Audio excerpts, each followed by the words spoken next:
10 terrorist attacks that shook history. 1. The People's Will. Assassination of Tsar Alexander II, 1881. Who carried it out? The People's Will, Narodnaya Volya, a Russian revolutionary group. How it happened? On March 1, 1881, in St. Petersburg, members waited along the Tsar's route. The first bomb failed to kill him. When Alexander stepped out of his carriage to check on the wounded, a second assassin hurled another bomb at his feet. The blast tore through his body, leaving him mortally wounded. Aftermath.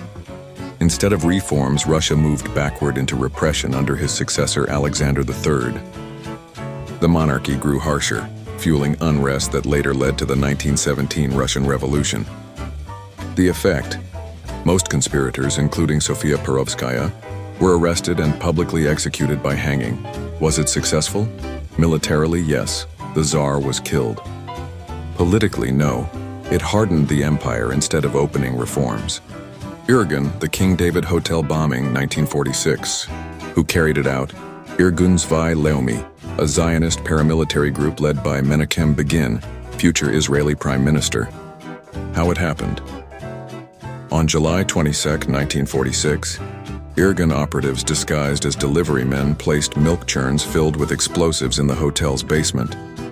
Despite a warning phone call, the building wasn't evacuated in time. At 12:37 p.m., the explosives detonated. Aftermath: 91 people were killed. British officials, Arabs, and Jews. The attack pressured Britain to end its mandate in Palestine, but it also drew global condemnation. The effect: the Irgun members who planted the bombs escaped. No one faced justice. Was it successful? Partly. It hastened British withdrawal but also branded Irgun as ruthless terrorists. Black September, Munich Olympics Massacre, 1972. Who carried it out? 8 members of Black September, a Palestinian militant group. How it happened? On September 5, 1972, armed men stormed the Israeli athletes' dormitory in Munich, killing 2 and taking 9 hostage. They demanded the release of 200 Palestinian prisoners. A failed rescue attempt at a German airbase led to chaos. Grenades and gunfire killed all 9 hostages, 5 terrorists, and 1 German policeman. Aftermath. The world was horrified. Israel responded with Operation Wrath of God, assassinating many involved planners over the following years. Security at future Olympics was forever changed.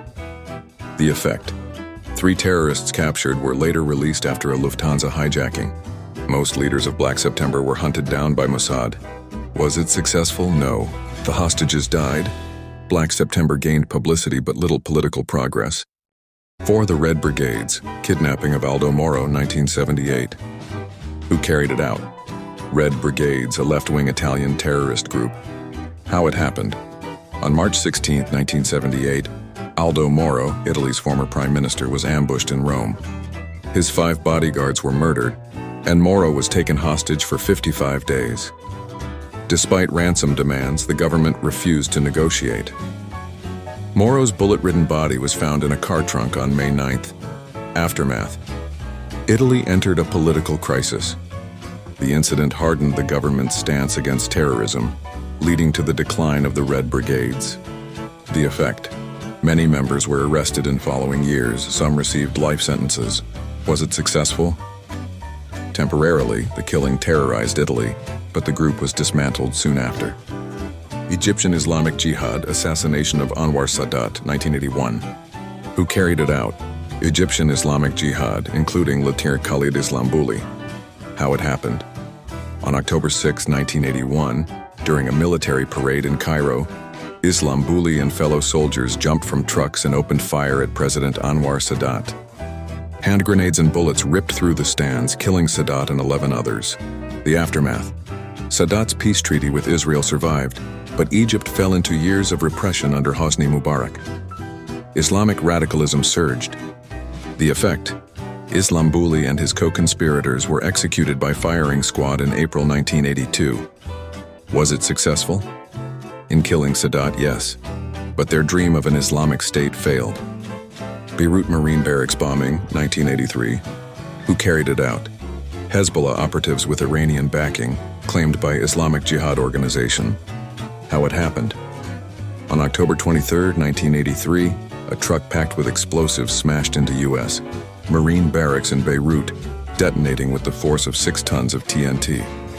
Minutes later, another bomber hit French forces nearby. The aftermath: 241 U.S. servicemen and 58 French soldiers were killed. Soon after, U.S. forces withdrew from Lebanon, considered a victory for Hezbollah. The effect: the driver died in the blast. Leaders behind it were never directly punished, though later Hezbollah figures were targeted in Israeli and U.S. operations. Was it successful?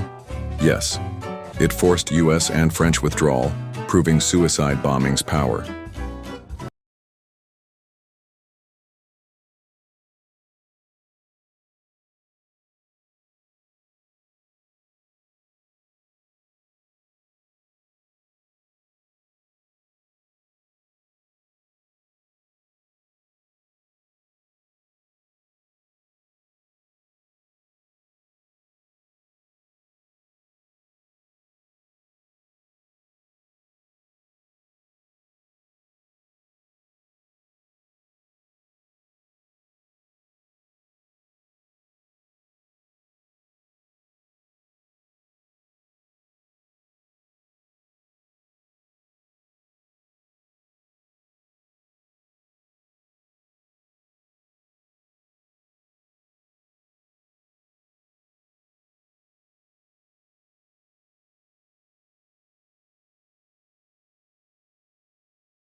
Mass casualties.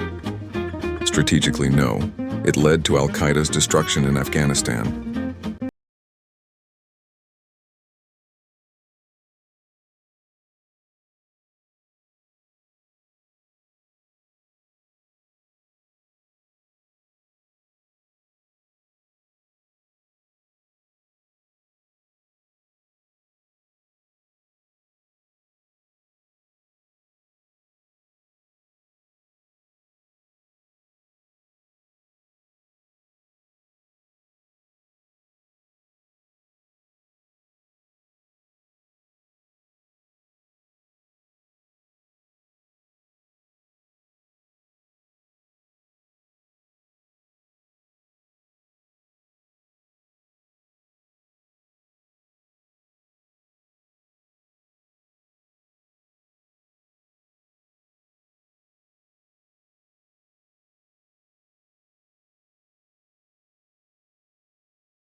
Each attack had different goals: revenge, independence, religion, ideology, but all left behind the same legacy: fear, grief, and political upheaval.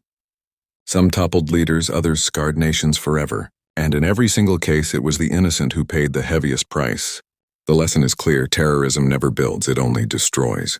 It promises change, but delivers only blood and sorrow. If history has taught us anything, it's that violence leaves wounds that last for generations. So let us learn, not repeat. Stay away from extremism, stay away from terrorism, and choose peace over hatred. If you found this story powerful, don't forget to like this video, share it with others, and subscribe to Cortex Crime for more deep dives into the crimes and tragedies that shaped our world. Together we can remember the victims, learn from history, and fight for a world where terror never wins.